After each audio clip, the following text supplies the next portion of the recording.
Chinampas!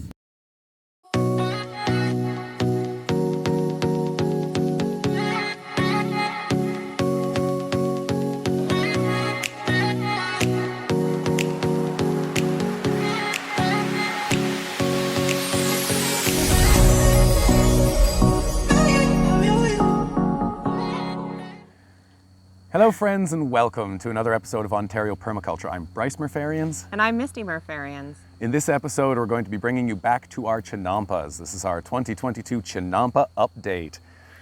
This year we want to show you the Chinampas a little bit more in the growing season. This year we're filming this in September, just the beginning of September, and so you can see things while they still have fruit on the vine. Last year's video we were mostly showing you the harvest that we get off after the growing season was finished.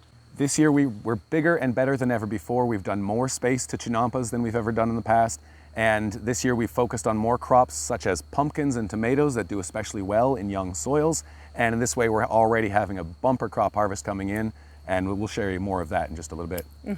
But for those of you who don't know and you're asking yourself, what is a Chinampa?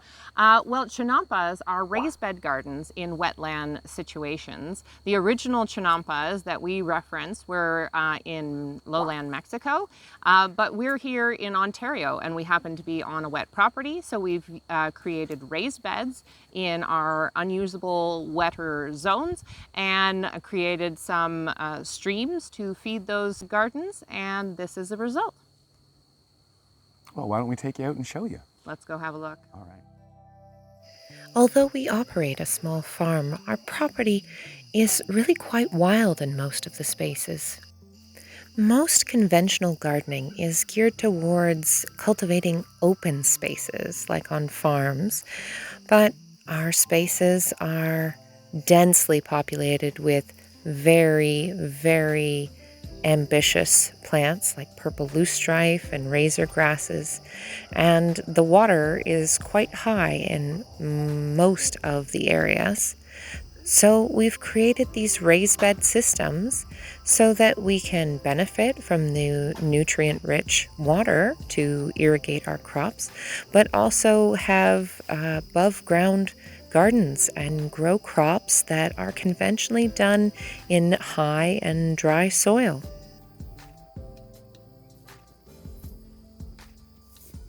We like to grow the three sisters on the Chinampa: corn, beans, and squash. It's no surprise that this combination thrives on the Chinampa, an indigenous agricultural system, as the Three Sisters was developed by indigenous Turtle Island gardeners. Each sister complements each other well, squash bringing shading to the soil, corn bringing a stalk for the beans to grow up, and beans bringing nitrogen to the corn. Interplanting in this way allows for a much denser planting in the garden. Here we see huckleberry, a nightshade variant that loves it on the Chinampa. Nightshades in general love it on the Chinampa, and therefore tomatoes grow very, very well in this situation.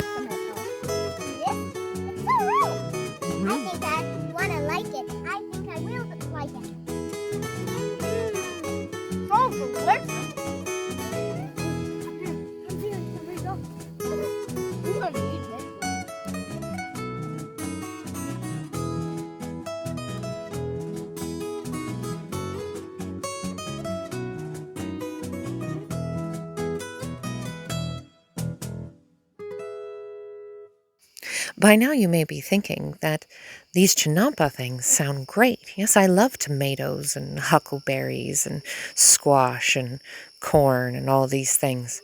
Yes, I do have some unused places that I thought were too wet to garden in. How do I begin to build Chinampas for myself? Well, I'll tell you. First, you start with some unused marshy areas.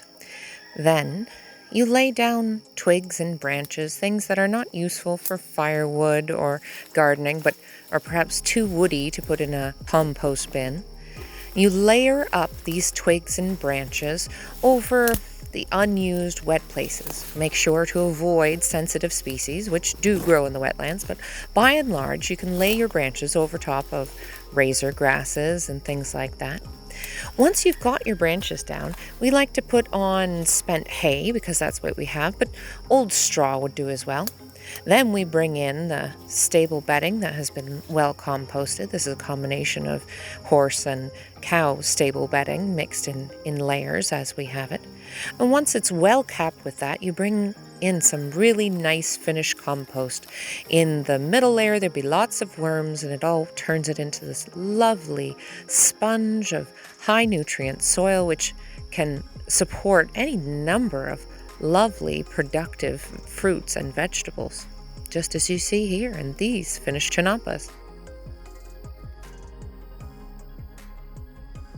When cultivating chinampas, don't overlook the native or already existing species that might be in your area that will grow in the marginal places. Here you see stinging nettle, which is a powerhouse of nutrients, and it just grows and grows and grows. Underneath it, you see the orange flowers. This is spotted jewelweed. This is an edible species as well. As you can see, the planted varieties will just entangle with the already existing varieties and make for a much more interesting garden, though in this case, interesting like an obstacle course, of course, stepping around these stinging nettle branches. This is until you harvest them, naturally.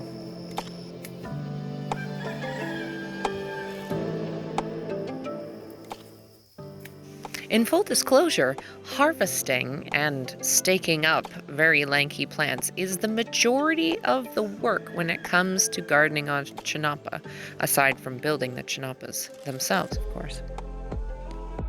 In fruiting season, we find ourselves out on chinampas basically every day to check on ripeness and to bring in the harvests. It has been said that chinampas are one of the most productive agricultural systems ever invented. I believe that's true, and I believe that the world could use such abundance.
Thanks for joining us on this tour of the Chinampa. I hope you enjoyed it.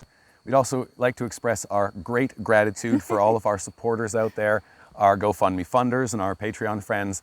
We really, really are grateful for all of the help you do. You help put these videos together, and we wouldn't be able to do it quite so well without your help. If you're interested in learning more about Chinampas, we made a Chinampa video last year, and you can see the progress between this year and last year. And in all other ways, we just wanted to say thanks for stopping by, and please come back for our next video. Yeah, cheers. We gotta get back down to the pumpkin. Show me the pumpkin. Here we are. Bump, bump, bump.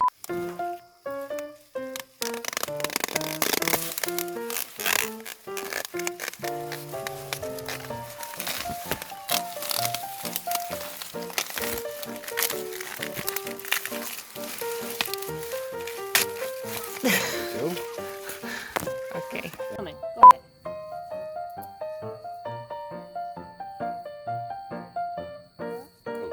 Oh, you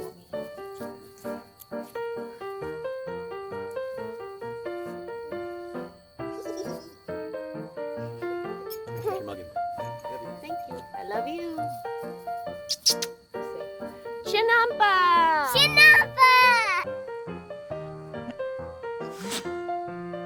cheerleader action. Okay. Okay, 1, 2, 3.